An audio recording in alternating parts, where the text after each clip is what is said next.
2003 চনৰ পৰা আমি সমগ্ৰ শিক্ষা কাম কৰি আছো আমাৰ প্ৰতিনিধি CARP আৰু WRP আমি কৰ্মীসকলে এই সমগ্ৰ শিক্ষা পাই সৰ্বাধিক অভিযান মিছনত ইনক্লুচিভিটি মিছনত বিশেষভাৱে সক্ষম দিব্যাংগ ছাত্ৰ ছাত্ৰীসকলক বিদ্যালয়মুখী কৰা গৃহভিত্তিক পাঠদান কৰা বিভিন্ন কামত আমি তেখেতসকলক আমি সমাজৰ আমাৰ মূলসুঁতিৰ লগত মিলাই দিয়াৰ কাৰণে আৰু তেখেতসকলক আমি মানৱ সম্পদ গঢ়াৰ কাৰণে দিনে নিশা অহৰহভাৱে আমি কাম কৰি আছোঁ। আমি 2003 চনৰ পৰা কাম কৰাৰ পিছত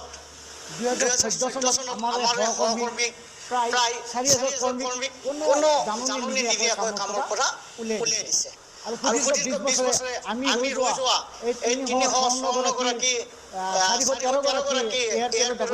পদবীক সৰ্বাধিক অভিযান মিছনে আমাক বঞ্চনা কৰি ৰাখিছে। আমাৰ বিষয়টো জানে কাৰণ ইতিমধ্যে আমি বহুকেইবাৰ মিছনৰ লগত শাৰীৰিক আলোচনা কৰাৰ পিছত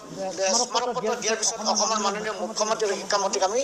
যিকোনো পৰিৱেশত আমি লগ কৰি পেলাই আমাৰ মনৰ কথাবোৰ আমি অৱগত কৰাইছোঁ। কিন্তু আজিলৈ কোনো ফলপ্ৰসূ নোহোৱাত আজি সন্মিলনৰ জৰিয়তে আমি আমাৰ মনত যিখিনি আমাৰ সমস্যা আছে আমাৰ কৰ্মীসকলৰ সেই সমস্যাখিনি আমি আজি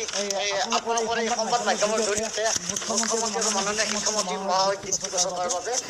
আমি মানে আবেদন এটা ৰাখিছোঁ। সমগ্ৰ শিক্ষাত কাম কৰি থকা আন কৰ্মচাৰী সকলৰ লগতে RP-সকলে পাই থকা RP আৰু CPF-ৰ সুবিধা আমাৰ ইয়াৰ সমগ্ৰ শিক্ষাত কৰ্মৰত ARP আৰু WRP পদবী কৰ্মীসকলক বিশেষ শিক্ষক যিহেতু ডিজেবিলিটি চেক্টৰত কাম কৰিবলৈ হ'লে এটা বিশেষ স্পেচিয়েল লাগিবই। সেইকাৰণে এই চেক্টৰটোত কাম কৰাৰ কাৰণে আমাক স্পেচিয়েল টিচাৰ হিচাপে নিয়োগ কৰাৰ বাবে 2009 শিক্ষাৰ অধিকাৰ আইনৰ অধীনত আমি দাবী জনাইছোঁ। যিহেতু আমাৰ বয়স মাতি দিছে কেন্দ্ৰীয় আৰু ৰাজ্য চৰকাৰৰ কৰ্মচাৰীসকলৰ চাকৰিৰ কাৰ্যকাল যিহেতু 62 বছৰ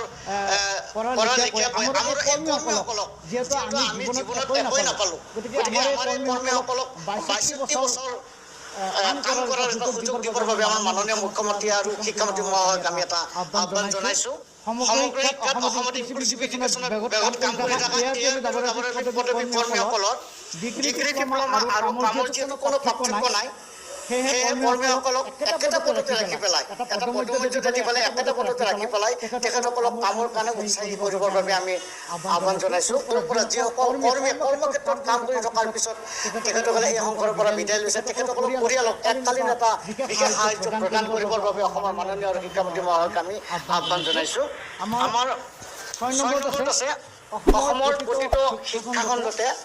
আমাৰ ৰিচোৰ্চ ৰুম থাকে আৰু এই ৰিচোৰ্চ ৰুমবিলাকক অত্যাধুনিক বিভিন্ন সামগ্ৰী বা সঁজুলি দি পেলাই আমাৰ বিশেষভাৱে সক্ষম দিব্যাংগ ছাত্ৰ ছাত্ৰীসকলক আমি তেখেতসকলৰ যাতে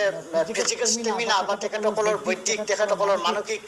আজি বিকাশৰ কাৰণে আমাৰ ৰিচোৰ্চ ৰুম থাকে সেই ৰিচোৰ্চ ৰুমবিলাক উন্নতমানৰ কৰিবৰ বাবে আমি আহ্বান জনাইছোঁ। আমি আশাত বন্দী হৈ আমাৰ জীৱন যৌৱন আমি সকলোবিলাক শেষ কৰি পেলাইছোঁ। কিন্তু আমাৰ দুখ লাগে এইটো কাৰণে কাৰণ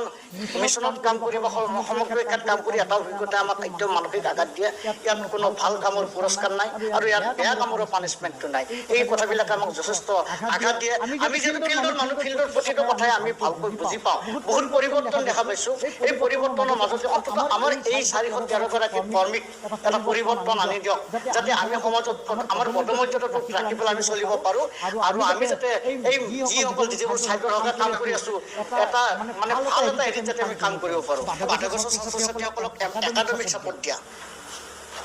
আমি 2 নম্বৰ গৃহভিত্তিক একাডেমিক আৰু ফিজিকেল ছাপোৰ্ট দিয়া আমি 3 নম্বৰত আছে আমাৰ বাধাগ্ৰস্ত ছাত্ৰ ছাত্ৰীসকলক ডে কেয়াৰত ছাপোৰ্ট দিয়া 4 নম্বৰত আছে অন্ধ কলা ছাত্ৰ ছাত্ৰীক বেল পদ্ধতিৰ সাংকেতিক ভাষাৰে একাডেমিক ছাপোৰ্ট দিয়া 5 নম্বৰত আছে আমাৰ বাধাগ্ৰস্ত ছাত্ৰ ছাত্ৰীৰ অভিভাৱকসকলে পেৰেণ্টছ কাউন্সেলিং আৰু organisation programme movement 6 number social awareness meeting কৰা আমাৰ 7 নম্বৰত আছে টিচাৰ ট্ৰেইনিং কৰা 8 নম্বৰত আছে ডাইচ ট্ৰেইনিং কৰা 9 নম্বৰত আছে বাধাগ্ৰস্ত ছাত্ৰ ছাত্ৰীৰ বাবে মেডিকেল কাৰ্ড যোগান ধৰা 10 নম্বৰত আছে বাধাগ্ৰস্ত ছাত্ৰ ছাত্ৰীসকলৰ মেডিকেল অপাৰেশ্যনত সহযোগ কৰা 11 নম্বৰত আছে বাধাগ্ৰস্ত ছাত্ৰ ছাত্ৰীসকলক মেডিকেল এছেছমেণ্ট কেম্পত সহযোগ কৰা 12 নম্বৰত আছে বাধাগ্ৰস্ত ছাত্ৰ ছাত্ৰীসকলৰ বাবে ইনক্লুচিভ এডুকেশ্যন প্ৰগ্ৰেম IEP প্ৰস্তুত কৰা 13 নম্বৰত আছে অন্য সংগঠনৰ সহযোগত বাধাগ্ৰস্ত ছাত্ৰ ছাত্ৰীসকলৰ সুবিধাৰ বাবে কাম কৰা 14 নম্বৰত আছে সাধাৰণ শিক্ষকক বিদ্যালয়ত পাঠদান কাৰ্যত সহযোগ কৰা 15 নম্বৰত আছে বাধাগ্ৰস্ত ছাত্ৰ ছাত্ৰীসকলক ৰেকৰ্ড কিপিং ব্যৱস্থা আৰু ডাটা ছাবমিট কৰা 16 নম্বৰ আছে CTS সাৰ্ভে, ইডুটেক সাৰ্ভে কৰা। ইয়াৰ উপৰিও আমাক ইলেকশ্যন ডিউটি, পঞ্চায়ত হওক, বিধানসভা হওক, লোকসভা হওক, আমাক NRC ডিউটিত আমি CRC দায়িত্বত, তাৰোপৰি আমাৰ গুণোৎসৱ, প্ৰতিটো গুণোৎসৱত আমাৰ কৰ্মীবিলাক আছে। তাৰোপৰি আমি দিল্লী হাইকোৰ্টৰ যিটো নিৰ্দেশনা আছে, যিটো আপোনালোকে গম পাব, দিল্লী হাইকোৰ্টৰ নিৰ্দেশনাটো হ'ল 5:1, মানে 5জন ডিজেবল বাচ্চাৰ এগেইনষ্টে এজনকৈ ৰিচোৰ্চ টিচাৰৰ মানে স্পেচিয়েল টিচাৰৰ প্ৰয়োজন। গতিকে আমাৰ অসমতো আপোনালোকে সৰজমিন তদন্ত কৰিলে গম পাব ক'ত ঘটনাটো কেনেধৰণে ঘটি আছে। বন্ধুসকল, যোৱা বিধানসভাত আমাৰ প্ৰশ্ন উত্তৰ কালত আমাৰ শিক্ষামন্ত্ৰী মহোদয়ে যি গা এৰা মানে মন্তব্যৰে আমাৰ বিষয়টো ফালৰি মানে কাটিলে, আমি অত্যন্ত দুখ পাইছোঁ, আঘাত পাইছোঁ। কাৰণ আমাৰ মেধি ডাঙৰীয়াই মানে ক'লেই যে আমি খণ্ড পৰ্যায়ত আমাৰ জিলা আৰু ৰাজ্যিক অৰ্ডাৰত যিমান কাম আহে আমি সকলো কামতে আমি কৰিব লাগে, মানে কৰিবলগীয়া হয়। বিধানসভাত আমাৰ মাননীয় শিক্ষামন্ত্ৰীয়ে আমাক এই পবিত্ৰ মজিয়াত আমাক স্বেচ্ছাসেৱক স্বইচ্ছাই আমি কাম কৰি আছোঁ বুলি আমাক যিটো মন্তব্য কৰিছে, অতিকৈ তাচ্ছিল্য কৰিছে, আঘাত পাইছোঁ, কষ্ট